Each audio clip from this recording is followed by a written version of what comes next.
I think we'll just start now. I think we've had a number of different representatives join us, and a very warm welcome to you all who are joining us online.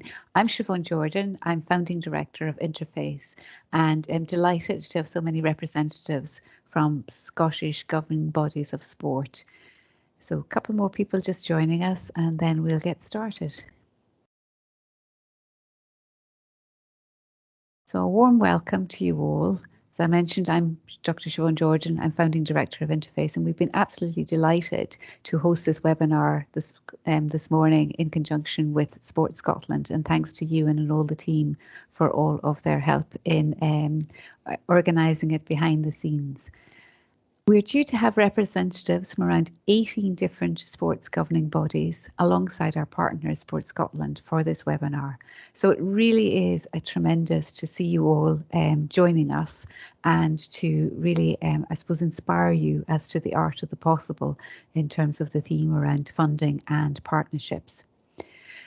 We hope that the online discussions today will really help you understand how you can tap into the knowledge and expertise across Scotland's universities and colleges, alongside that very important question around funding. So how you can access funding to support new developments within your governing bodies, be it for performance, be it for workforce innovation, or be it for service differentiation and diversification. So in welcoming you all, I'm particularly delighted to be joined by a stellar panel, which we'll have a fireside chat with. So a particular warm welcome to Martin Lanfair, who's Head of Performance Medicine at Scottish Ballet, Dr. Howie Carson, who's Lecturer in Motor Learning and Control at the Moray House School of Education and Sport at the University of Edinburgh, Dr. Wendy Wu, who's a lecturer in entrepreneurship and a business advisor at Edinburgh Napier University. And of course, we're joining us, Ewan Cameron, Partnership Manager at Sports Scotland, who has helped us organise the webinar. Before we start, let's just run through some very brief housekeeping. I think you're all very much familiar with online platforms, including this one, Microsoft Teams.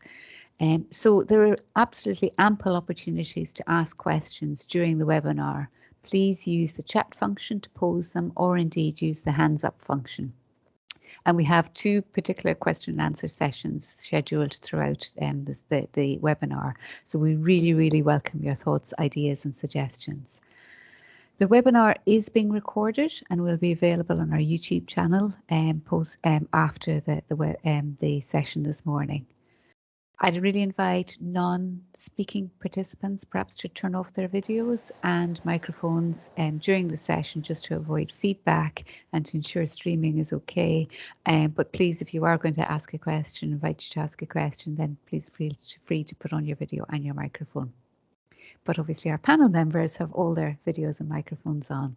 So thank you all very much. Delighted to see so many participants online. And very briefly, by way of introduction, I'm going to kind of say a few words about Interface, and then over to hear from our panel. So without further ado, a little background to Interface.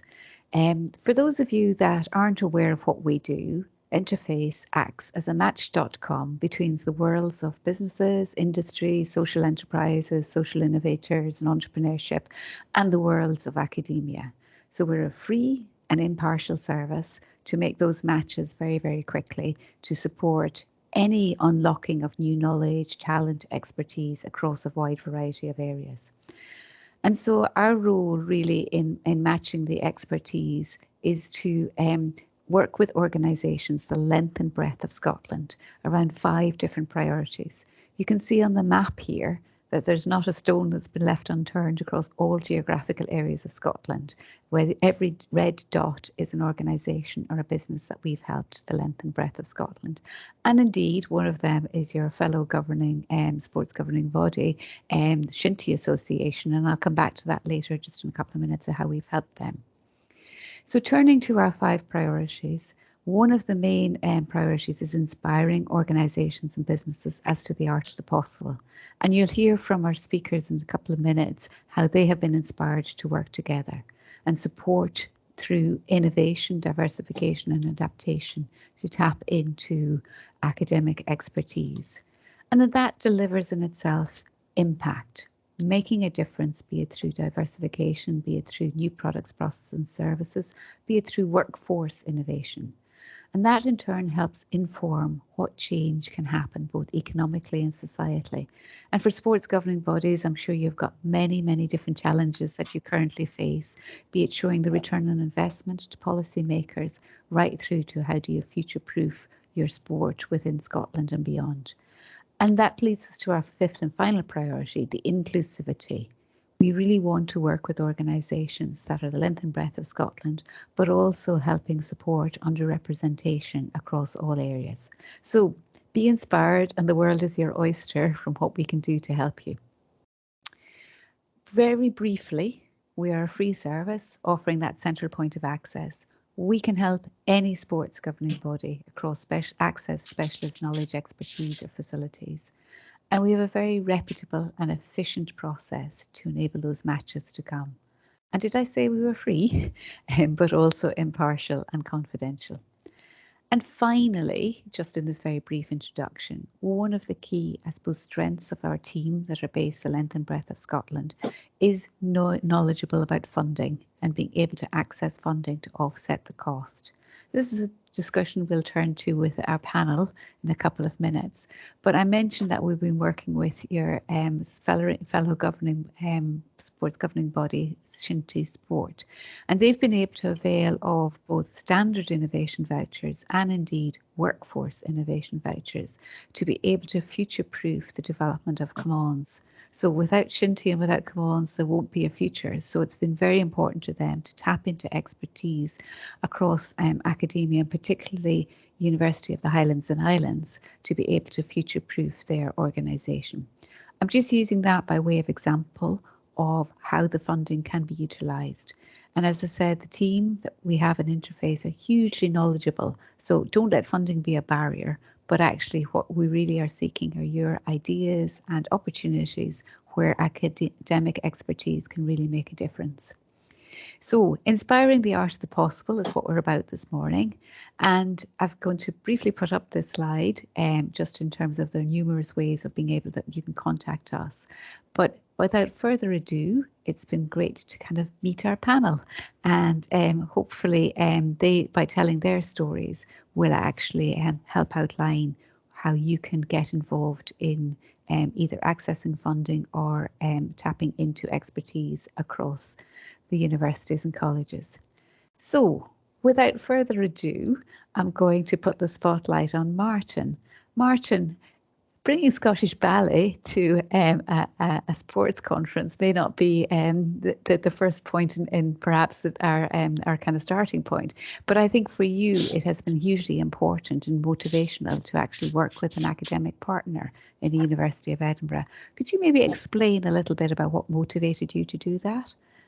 Absolutely, yeah. People do look at me quite funny when I turn up at sport conferences with my ballet hat on, but believe it or not, there's a lot of similarities. I'm sure we can all share ideas. But I've been in post at the Scottish Ballet for about 4 years, and I kept coming across questions clinically that I was seeing, and sort of wider as well culturally. And I was fortunate enough to meet Wendy Timmins at a conference, as you do, and got speaking to her, and from there had an impromptu chat with Howie, and I was very motivated to get a partner for ourselves at Scottish Ballet, because we have a lot of archaic knowledge, I would say, but knowledge that needs to be unpicked, and we were looking for a pracademic partner, as Howie likes to call them, and someone that could translate knowledge into practice and help me ask the right questions and support me as a clinician to do so. And so that's what motivated me to reach out and start with an academic partnership. I'm going to steal that word of pracademic. It's fantastic. And so reaching out to find an academic partner brought you to Howie. And maybe this is a good time, Howie, for you to explain what attracted you to work with Martin on this collaborative project. Sure, yeah, no problem at all. And I must say that really this work, the foundations were laid by my colleague, Dr. Wendy Timmins at the University of Edinburgh, and she has been heavily involved in this partnership throughout, so I don't want to leave her out of this. But really what attracted me to working with Martin is an understanding of his background, so both the physical but also the mental domains. And it's clear to see the inroads that he's made with performance medicine at Scottish Ballet. And this tells me that he and the organisation are willing to implement changes when identified as necessary. But probably most importantly, however, they're open and willing to listen to alternative and potentially challenging ideas to try and improve what they currently do. So in this respect, I guess working with Martin provides a real opportunity to make a tangible and practical difference within the organisation, which is what we try to do with our work at the university. And so, Martin, could you maybe, sorry, Howie, could you just maybe explain a little bit about specifically about what you did in the programme? I think you might have some images to share with us, which might bring it to life for our audience. Absolutely. So we work towards adapting and understanding a model for technical refinement that my colleague Dave Collins and I developed a short while ago. We call this the 5A model because, as the name suggests, there are 5 stages, and each stage we've named to begin with the letter A. In broad terms, there are 2 important features that I'd like to point out as far as recognizing its uniqueness, and those are that 1, this is probably the first and only model within the coaching literature to specifically address the challenge of making a small tweak or a polish or sort of modification to skills that are already learned and long practiced and what we call well established. And we'd say that performers at this level were perhaps at the postgraduate end of the skill control continuum, although that doesn't necessarily mean that it's only related to elite performers. And secondly, in contrast to other models or framework of motor skill acquisition, it's been designed as an interdisciplinary process to incorporate the physical, the psychological, but also the social and environmental components in order to enhance the training that we're going to do. So what we're looking for when we implement these small changes or tweaks, in this case, is a change to part of the dancer's movement that's retained with a good degree of permanence, or in other words, the dancer isn't going to slip back into the old version of the execution. But what we also need is robustness of that new version under conditions of stress, be it psychological, physical, or both.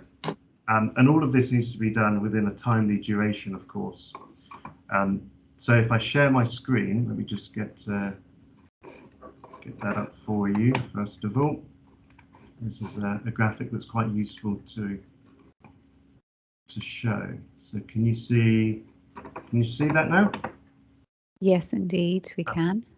So you can see here in broad terms what the 5A model could be depicted as. And in the first analysis stage, what we need to determine is whether or not a technical refinement is necessary, and if so, what that is, how we're going to do it, when and why.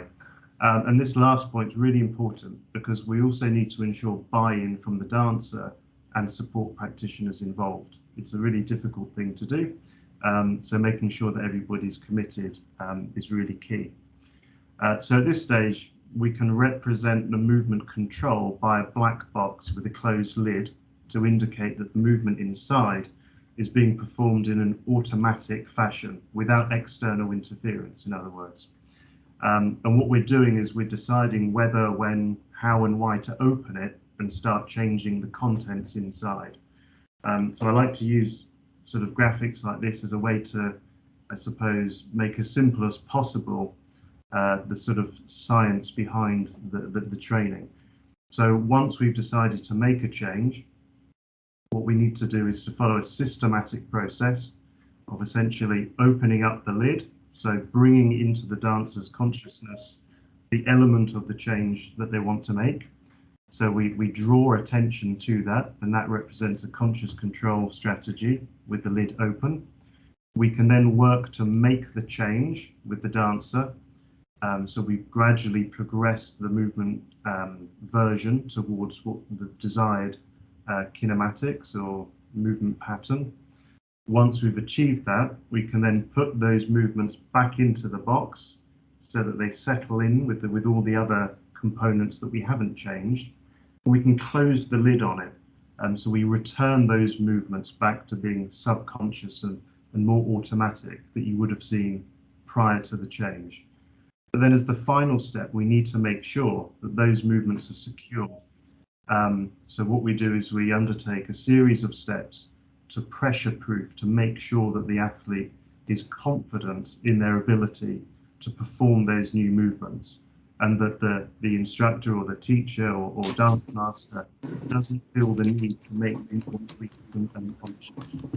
So throughout this process, we're using a combination of sort of physical training drills or practices, but also incorporating elements of performance psychology and considering the social environment in which the dancer progresses through these stages. So this is essentially the five-stage model, and the foundation that formed our discussion with Martin in terms of how this might apply within the Scottish Ballet context. So I hope that's been useful for you, and not too sciencey. Thanks very much, Howie. So, but practically, I guess, for Martin, it's very common for dancers to have injuries, along with athletes to have injuries, and many of these can be career-threatening. So, as a result of this, I suppose, research and this framework, what difference has it made on a practical level to Scottish Ballet? So on a practical level of Scottish Ballet, it's like I said before, it's about starting to ask questions that we've not asked before. I wouldn't say we're at any answers yet, but we've started to have conversations and dialogue and communication around injury, particularly in terms of technique modification, as Howie said, that fine end level, high level tweaks that we can all make, both the coaches, the artistic staff, and the dancers, and my team. And then also to have the dancers thinking about this on a biopsychosocial level as well. So not just, I think we can be guilty as clinicians to just sort of look at things biologically at a push psychologically, but how he's working this work really brought out the social element here, and also to just try and better equip our dancers when unfortunately these events do inevitably happen as well. So that's what we've got out of it, is a beginning of a conversation, and that's been the real benefit that we've witnessed. Absolutely. A marathon, not a sprint, that you're on in terms of this partnership, to use an analogy. And I suppose the funding for this programme of work had been offset by an advanced innovation voucher.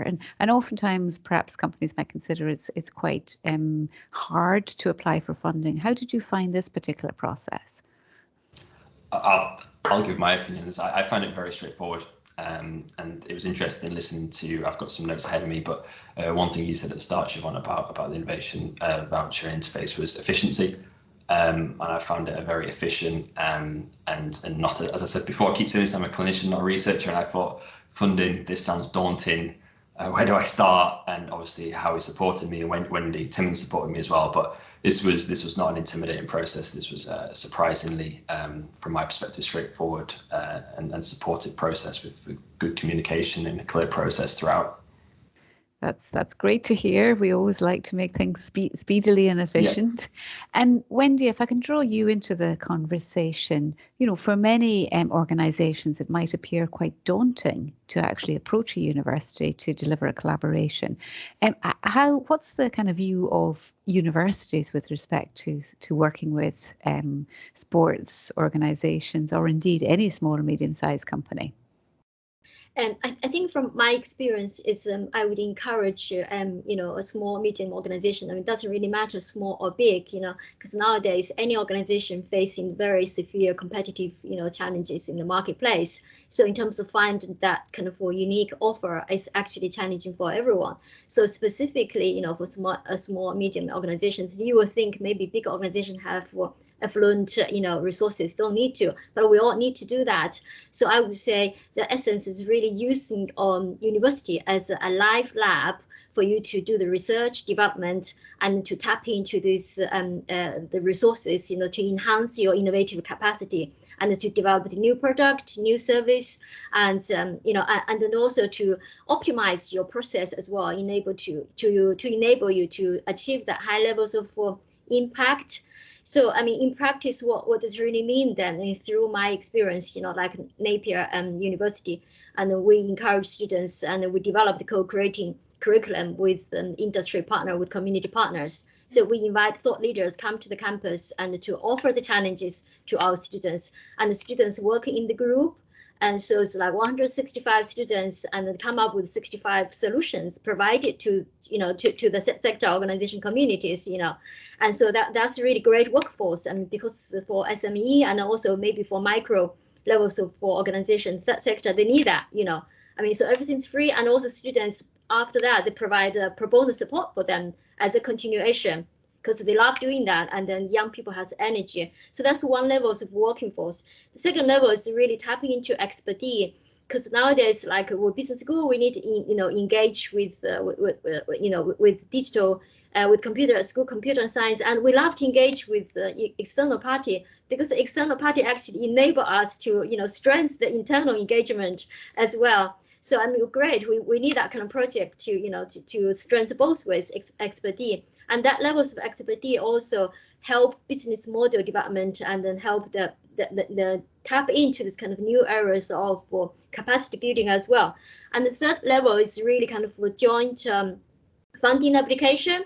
And Interface is a great place because we sponsored a few startup businesses, at the startup stage, they really kind of zero budget businesses have great concept from young students, so where to start. And Interface is a great place for us. And then Interface has this, powers and then privilege to call for all the expertise, across Scotland.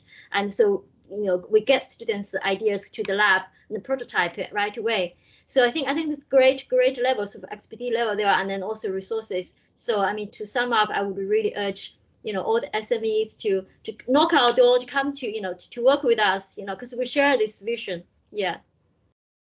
Thanks very much, Wendy. It sounds like there's loads of different ways that can actually help to contribute to developments within organisations, from accessing novel ideas from new students right through to more collaborative and research that can be underway.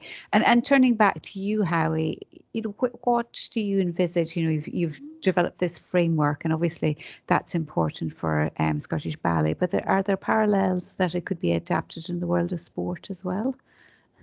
Yeah, absolutely. And to be honest, we started out in the world of sport, but I think that there are certainly contributions that the model could make to the performing arts, also within healthcare rehabilitation, as well as in sport. And I think that taking the dance domain in particular, there are the parallels, because whether you're a professional dancer or you compete in sport, you're both a performer, and with that comes a lot of similarity in terms of the psychological approach, in terms of your motivations, dealing with pressure, but also the commitment that you've put into practice. And we know that changes the control of human movement with practice.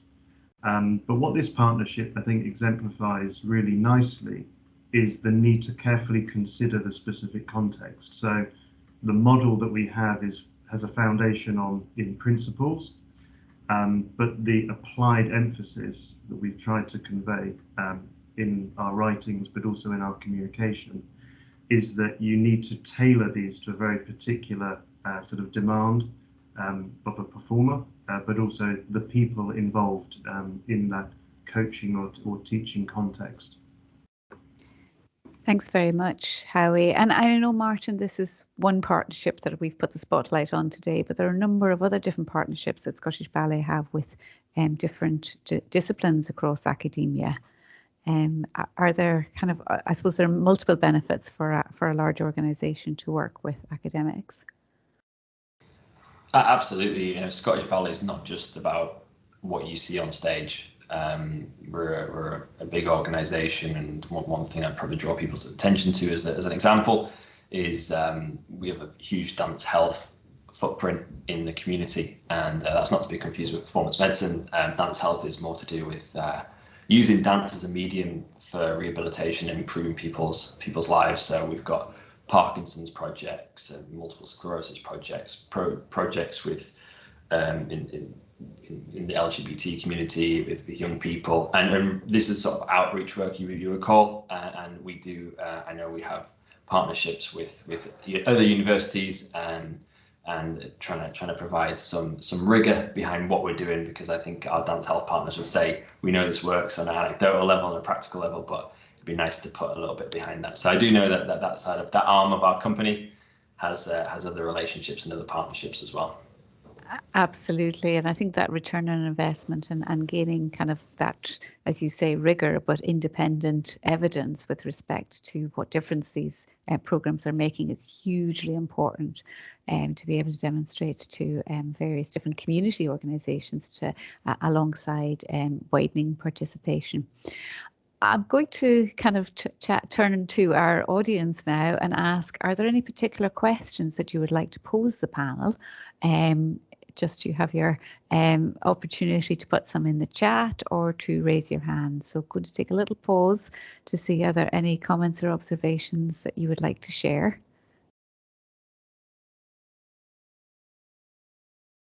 All quiet out in the digital land. Fiona, any comments or questions coming through? No, there's none on the chat so far, but if you have any, please pop them in and we can ask them at the end. Perfect. We'll take another question break and coming to closer to the end, but you have your opportunity to pose any of our panelists any questions you like. It's kind of a question of sport. I think if you turning to kind of perhaps continuing the focus, Wendy, on the incentives across universities to work, there's been a lot of, I suppose, challenges for Scottish governing bodies of sport, particularly around perhaps, the recent years in the pandemic, around surviving and around recovering and thriving. And universities probably play a key role, and your Impact Investment Symposium also plays a key role in how to support organisations around that. Would you like to say a few words maybe on what more could be done, or what more is being done to support surviving, recovering and thriving? Impact Investment Symposium kind of grown out of my doctoral research on venture philanthropy and institution impact investor. So impact investment itself is about investing money with the aim to achieve outcome other than solely making the profit. So generally, this is making a positive societal and environmental outcome. So it's kind of a link into the sector organization in terms of to build upon the entrepreneurship and the business mentality. So from that perspective, and the university played a huge role in terms of help the third sector to transform to that business mentality and also develop the viable business model. I would say that's number one. So the symposium was launched in April 2020, and to bring together leading investor and philanthropist, social entrepreneur and academic and other change makers together. So we have 90 members meet on monthly basis with external speakers from the UK and abroad, followed with Q&A session. So we have 5 action groups. So the purpose for this is to educate and to develop a platform to share, to learn, to influence thought leaders in Scotland. So for instance, we engaged with New Zealand, engaged with the venture capitalist, venture philanthropist model in Singapore as well, to learn their model. And so, I mean, there was mapping out exercising to see, what can be done, because traditionally it's only, people say it's only kind of ice cream and an ice cream with the corn. So now we want to look into deeper to see the diversified of funding model. I mean, just like, beyond the loan and the grant, so to look at deeper to see how these levels of financing model kind of match different type of business model and match different type of need from the sector as well. So to cover the whole spectrum. So the symposium also look into the importance of ESG as well. So which enable us to, if you look at the kind of wide range of spectrum, here's charity and here's profit-making organizations. So we tap the charity and the philanthropic oriented grant, and we also look into the corporate social philanthropies as well. So we bring all the people provide funds and resources together. I mean, to have a holistic way to look into the big challenges, you know, in Scotland and beyond, just to say how we can build up the pipeline support and then strengthen the support already delivered by the agent on the ground. So that's great, Wendy. And what's the relevance to the sporting world in what you're doing? And directly we haven't dealt with anyone directly. Our positioning is to help intermediaries and to deliver the service on the ground. So far what we did is, as I said, to educate. That's one thing. And the second thing, what we developed is to engage the future and foresight strategy development. So to help the sector with social enterprise, with tech oriented, and then social enterprise, develop diversity and equality. So all this different strands to help them to look into the future development change plan, and then to tap into the resources on that journey. Perfect. Thank you, Wendy. Now, I know for some of the those online, there might be kind of considering that might be quite daunting to perhaps approach a university and establish a partnership, or indeed from an organisational perspective, maybe consider that they don't have the people and the financial resources and to make it happen. So probably a good kind of point to draw out in terms of, Martin, when you were thinking about collaborating with University of Edinburgh and indeed any of the other partnerships you had, what was the hardest thing that you thought would be or the biggest hurdle you would have to actually overcome? Yeah, in a word, time. We probably, like everybody in this call, we're not a time-rich organisation, and I'm certainly not time-rich, and neither the university. So the biggest challenge for us was time. Where does it fit? And then also, and again, probably organizations on this call will be able to relate as well, embedding something quite different and something quite new and something quite challenging, having some critical conversations around what we've always done was a challenge as well. But yeah, time and culture are the big two challenges for us. But what helped was having a knowledge exchange partner like Howie and Wendy Timmins, who flexible with their approach and understanding, and I think that sort of helped the relationship get to where it is today. And you raise a really good point around time and that commitment. We always say there's 3 champions in any partnership. There's the champion within the organisation, like yourself, Martin. There's the champion, Howie, yourself, and Wendy in terms of the academics. And there's a champion that helps do all the paperwork seamlessly behind the scenes and make sure it's all there. But I guess, Martin, you raised 2 very important questions. One is, almost how do you get buy-in from your organisation, and then as part of that buy-in, the commitment of making your time available. Does having kind of series of milestones help in that, and kind of when you set out the project plan, so that you could kind of almost look at what was going to be achieved and what difference it would make? Absolutely.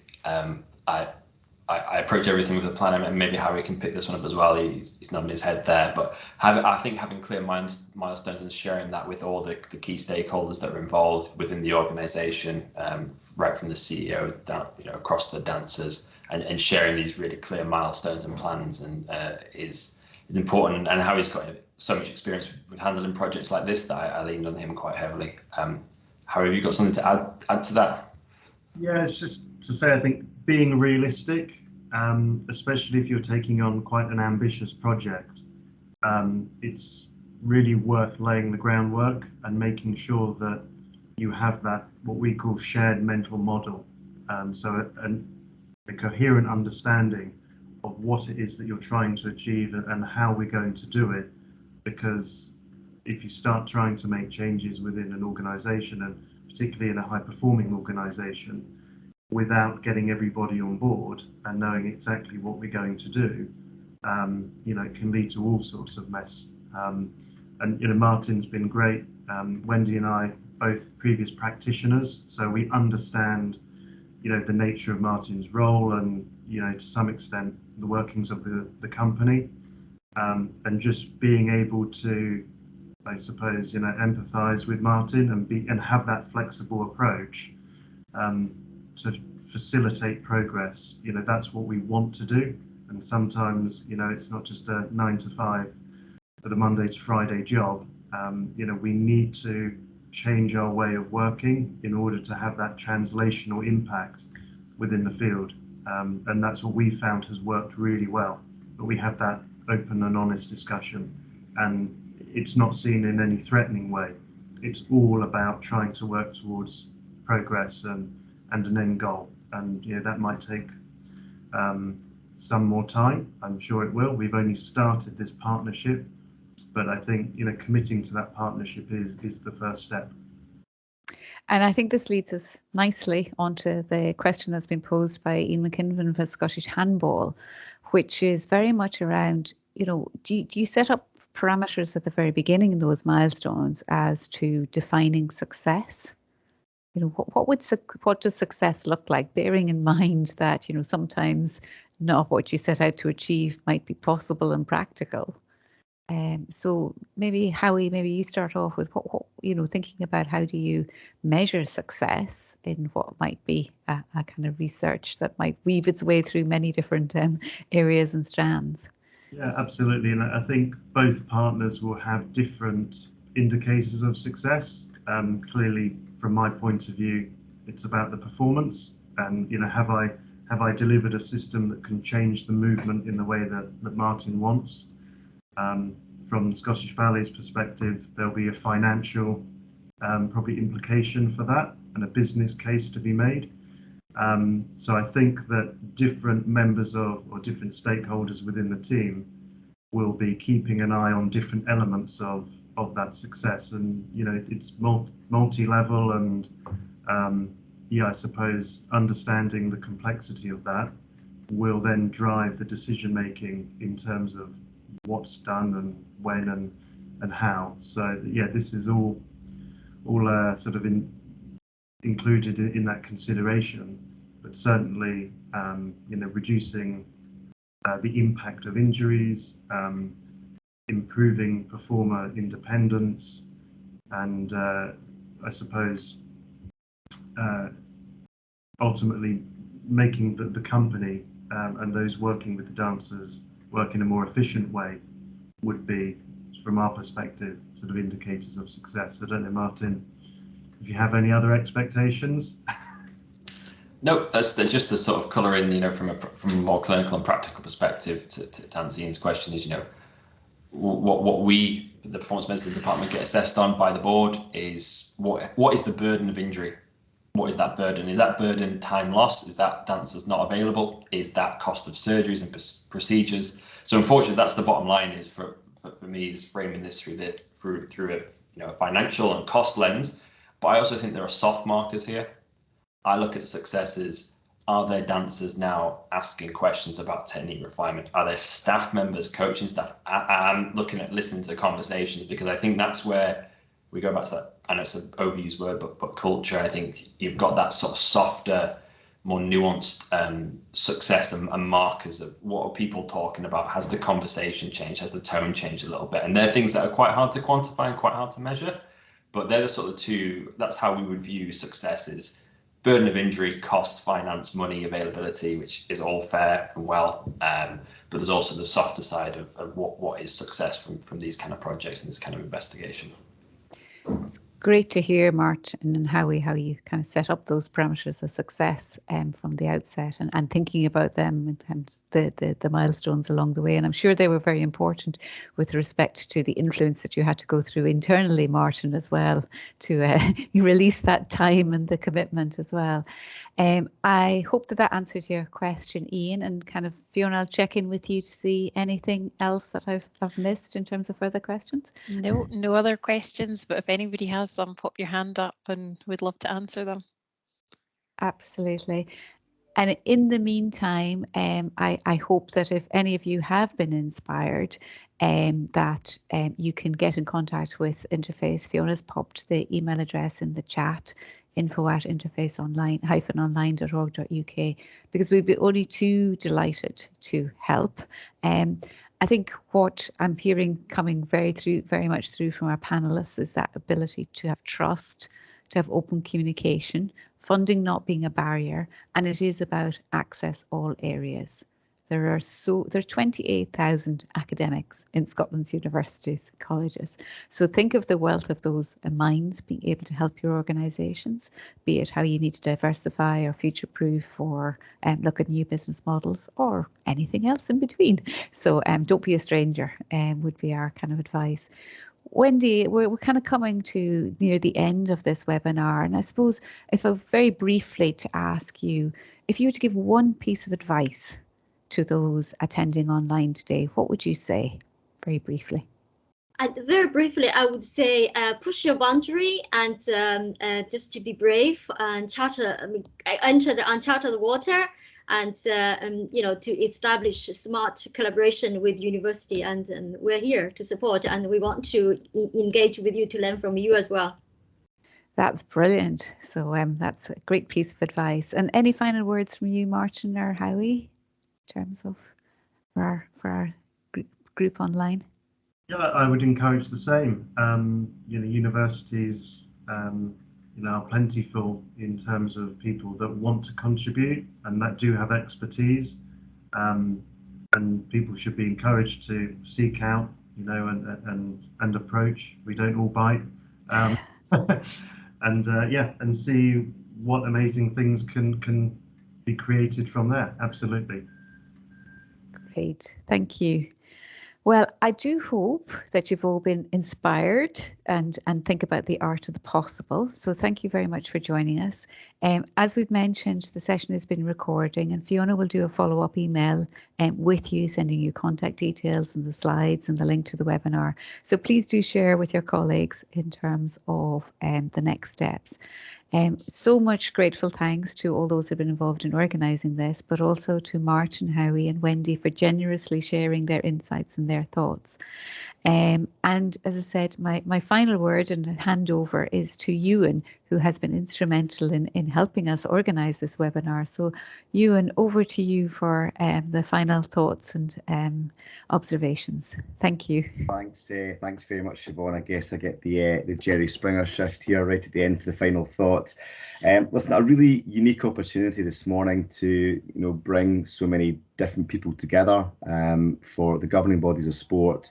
As I say, a unique opportunity, and really grateful to Siobhan and her team, and also to Wendy, to Martin and to Howie, for sharing your expertise and for the live examples.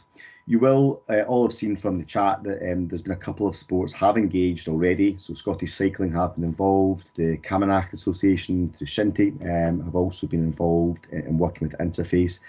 And for many of you, I know from other forums and from other areas of business we work together in, a lot of reflectors in the group. So I guess that many of you will want to go away, just think about what you've heard today, perhaps look at the slide deck, which we will share. You may even wish to come back and watch parts of the session again, which obviously would encourage, and we'll make those opportunities available. Again, just really encourage you, if you have an opportunity, you have an idea that you want to pursue, Fiona has kindly shared the contact details for Interface in the group chat, and again we'll share that as a follow-up email to you all. But my thanks very much to Siobhan and the team, to everyone who's presented today, and I believe we have 19 governing bodies have engaged today as well, which is tremendous. I hope you found the session as worthwhile as I have, and a really fascinating way to spend the morning. Great, thank you all. I hope you have an enjoyable day, and look forward to hearing from you all soon. Thanks, Ewan, and thanks to all those who have participated. Thank you.